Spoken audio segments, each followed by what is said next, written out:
Recently আমাকে অনেকেই SMS করেছো তাজিকিস্তানের MBBS প্রোগ্রামের বিভিন্ন ধরনের প্রশ্ন নিয়ে। সে বিষয়গুলো আজকে তোমাদের সামনে আমি তুলে ধরব।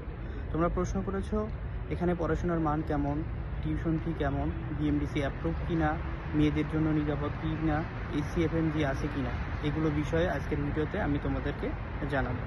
তোমাদের প্রথম প্রশ্ন ছিল এখানে পড়াশোনার মান কেমন। তাজিক স্টেট মেডিকেল একাডেমি, আমি তোমাদেরকে এটুকু আশ্বাস দিতে পারি, বাংলাদেশের B এবং C ক্যাটাগরি মেডিকেল থেকে, যেগুলো বেসরকারি মেডিকেল আছে, সেখান থেকে মানসম্পন্ন পড়াশোনা হয় তাজিক স্টেট মেডিকেল একাডেমিতে। তোমরা চাইলেই তাজিক স্টেট মেডিকেল একাডেমিতে ভর্তি হতে পারো ফেব্রুয়ারি সেশনে। তোমাদের দ্বিতীয় প্রশ্ন ছিল ভাইয়া টিউশন ফি কেমন। তাজিকিস্তানে 3টি মেডিকেল কলেজ, একটি হচ্ছে তাজিক স্টেট মেডিকেল একাডেমি, এখানে $2100 tuition fee. Tajik national university, এটাতে $1900 টিউশন ফি, এবং মিস্টে $1750 টিউশন ফি।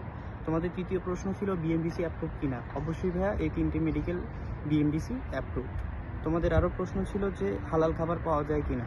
অবশ্যই ভাইয়া, মুসলিম কান্ট্রি হওয়াতে সহজেই তুমি হালাল খাবার পাবা, এবং তোমাকে যে হোস্টেলে রাখা হবে সেই হোস্টেলের পরিবেশ বাংলাদেশি যে আবাসন ব্যবস্থা তার থেকে অনেক ভালো। সে বিষয়ে আজকের ভিডিওতে আমি আলোচনা করব। তোমাকে অবশ্যই সায়েন্স ব্যাকগ্রাউন্ড হতে হবে, এবং SSC এবং HSC পরীক্ষার টোটাল মার্ক 8 পয়েন্ট হতে হবে। কিন্তু বাংলাদেশে লাইসেন্স পেতে হলে অবশ্যই বাংলাদেশে MBBS ভর্তি পরীক্ষায় তোমাকে পাস মার্ক পেতে হবে।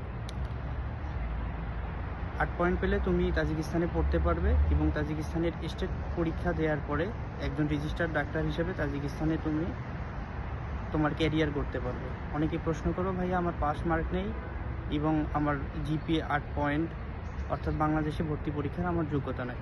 তাদের জন্য একটি সুবর্ণ সুযোগ তাজিকিস্তানে MBBS প্রোগ্রাম শেষ করে একজন রেজিস্টার্ড ডাক্তার হওয়া এবং ভবিষ্যৎ জীবন সফল করা।